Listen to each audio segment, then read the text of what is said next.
Varun Kumar IPS அவர்கள் தொடர்ச்சியாக மிக வன்மத்தோடும் காழ்ப்புணர்ச்சியோடும் நாம் தமிழர் கட்சி நிர்வாகிகள் மீதும் அதனுடைய தலைமை ஒருங்கிணைப்பாளர் அண்ணன் செந்தமிழன் சீமான் மீதும் அவதூறு பரப்பும் நோக்கத்துடன் சட்டவிரோதமாக செயல்பட்டு வருகிறார். அவருடைய எல்லைக்குட்பட்ட காவல் நிலையங்களில் ஏராளமான பொய் வழக்குகள் நாம் தமிழர் கட்சியினுடைய நிர்வாகிகள் மீது பதியப்பட்டுள்ளன. அவ்வாறான ஒரு வழக்கில் கைது செய்யப்பட்ட கட்சியினுடைய கொள்கை பரப்பு செயலாளர் சாட்டை துரைமுருகனுடைய கைபேசியிலிருந்து கைது செய்யப்பட்டவுடன் அவரிடம் அந்த கைபேசி கைப்பற்றப்பட்டது. அந்த கைபேசியிலிருந்து எடுக்கப்பட்ட தனிப்பட்ட உரையாடல்களை மூன்றாம் நபர்கள் மூலமாக அதை வெளியில் கொண்டு கொடுத்து அவர்கள் மூலமாக சமூக வலைதளங்களிலே அவை ஒளிபரப்பப்பட்டன. அதோடு மட்டுமல்லாமல் தொடர்ச்சியாக அவரே ஒரு பொய்யான புகாரை திருச்சியினுடைய தில்லை கங்கா நகர் காவல் நிலையத்தில் பதிவு செய்து அதன் அடிப்படையில் கைது செய்யப்பட்ட 2 நபர்களை சட்டவிரோதமாக இரவு முழுவதும் அடைத்து வைத்து கண்களை கட்டி அவர்களை அதாவது ஏஆர் போலீஸ் பெண் காவலர்கள் ஏஆர் காவல் பிரிவை சேர்ந்த பெண் காவலர்களை வைத்து இரவு முழுவதும் அடித்து கொடுங்காயத்தை ஏற்படுத்தியிருக்கிறார். மறுநாள் அவர்கள் ரிமாண்ட் செய்யப்படும் போது மேஜிஸ்ட்ரேட்டை அந்த காயங்களை குறித்து வைத்து மருத்துவமனைக்கு அனுப்பியிருக்கிற நிலைமைக்கு அவர் உருவாக்கிவிட்டார். அதோடு மட்டுமல்ல தொடர்ச்சியாக தன்னுடைய முன்பு பயன்படுத்திய எக்ஸ் தளத்தில் இருந்தும் தன்னுடைய வாட்ஸ்அப் மூலமாகவும் நாம் தமிழர் கட்சி நிர்வாகிகளை பற்றியும் நாம் தமிழர் கட்சி பற்றியும் மிக அவதூறாகவும் மறைமுகமாகவும் நேரடியாகவுமே அவர் மிரட்டல் துணியிலே செய்திகளை வெளியிட்டு வந்தார். இதனுடைய தொடர்ச்சியாக சில நாட்கள் முன்பு சண்டிகரில் நடைபெற்ற ஒரு அகில இந்திய காவல் அதிகாரிகளுடைய மாநாட்டில் நாம் தமிழர் கட்சி ஒரு பிரிவினைவாத இயக்கம் என்ற ஒரு கருத்தையும் சொல்லியிருக்கிறார். எந்த விதமான அனுமதியும் இல்லாமல் அந்த கலந்தாய்வு கூட்டத்திலே அவர் கலந்து கொண்டதாக தான் எங்களுக்கு தெரிய வருகிறது. காவல்துறை அல்லது அதனுடைய தலைமையோ அவருக்கு இதற்கான அனுமதியை கொடுத்ததாக எங்களுக்கு தெரியவில்லை. ஆனால் அப்படி ஒரு கூட்டத்திலே கலந்து கொண்டவர் நாம் தமிழர் கட்சியை குறிவைத்து எங்களுக்கு உலகம் முழுக்க கிளைகள் இருக்குது, அதனால் இவர்கள் தொடர்ந்து இது போன்ற பிரிவினைவாத செயலில் ஈடுபடுவதாக சுட்டி காட்டியிருப்பது பேசியிருப்பது அவருடைய அதீத வெறுப்புணர்ச்சியும் அதீதமான காழ்ப்புணர்ச்சியும் காட்டுகிறது.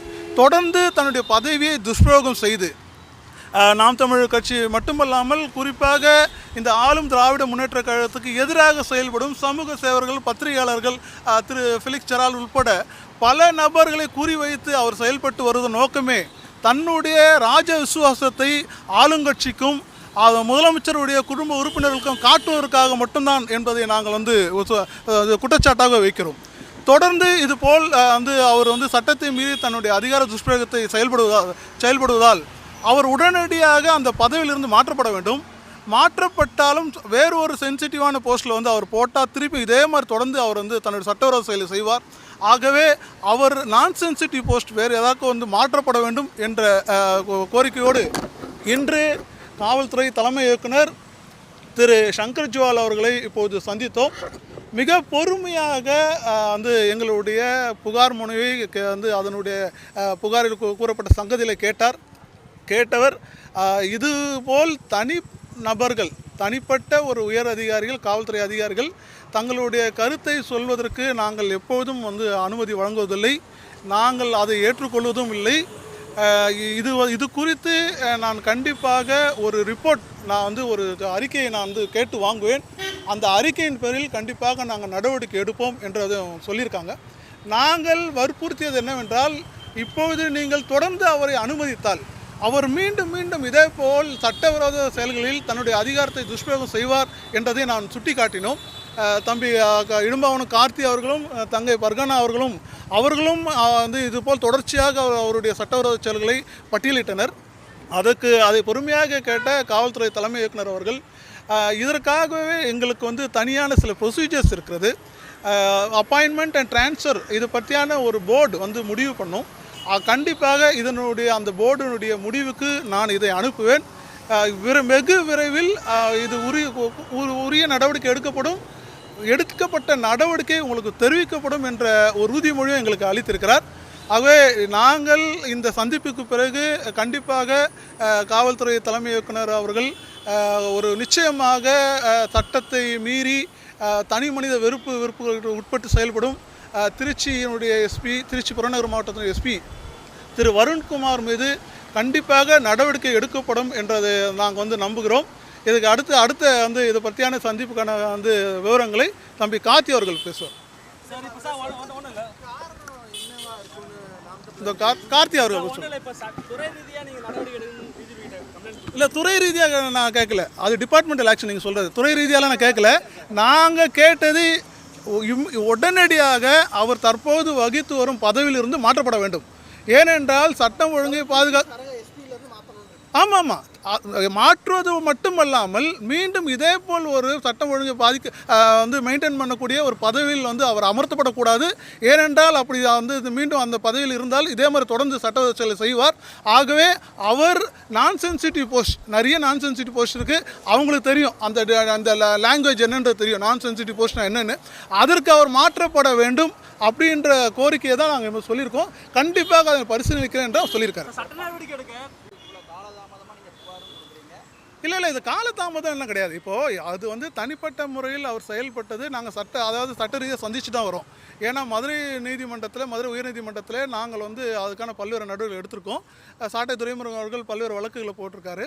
அது மட்டும் இல்லாமல் இப்பொழுது அவருடைய முழுமையான வன்மம் எங்கே வெளியே வருதுன்னா, தான் எந்த அனுமதியும் அவர் பெற்றதாக தெரியவில்லை. எந்த அனுமதியும் பெறாமல் இவராக போய் அந்த கருத்தரங்கில் இப்படி ஒரு சப்ஜெக்டை பேச போகிறோம், இதுதான் விஷயம்ன்று தன்னுடைய தலைமை அதிகாரி யாரிடமும் அவர் அனுமதி பெற்றதாக தெரியல. அங்கே போய் இவர் இப்படி ஒரு கருத்தை சொல்லி, தான் தோன்றித்தனமாக இப்படி ஒரு கருத்தை சொல்லி, எந்த விதமான அடிப்படை ஆதாரம் இல்லாமல் அபத்தமான ஒரு கருத்தை சொல்லி, அந்த கருத்தை இவரே பதிவு பண்ணி அதை பத்திரிகைகளுக்கு செய்தியாக கொடுத்து இவரே வெளியிடுறது, இவர் எந்த அளவுக்கு நாம் தமிழர் மீது மிக வன்மத்தோடு செயல்பட்டு வருகிறார் என்பதை காட்டுது. இதை மிக முக்கியமாக இதை நான் தலைமை காவல்துறை இயக்குனர் சங்கர் ஜுவால் அவர்களிடம் நாங்கள் ஆணித்தரமாக எடுத்து கொடுத்தோம். அவர் அதை ரொம்ப கூர்ந்து கவனித்திருக்கிறார். கண்டிப்பாக நடவடிக்கை எடுப்பான்ற ஒரு பெரும் நம்பிக்கையோடு நாங்கள் காத்திருக்கிறோம்.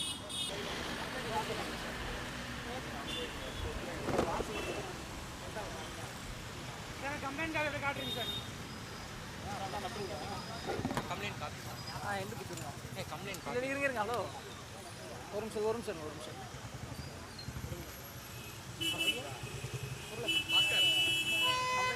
கொஞ்சம்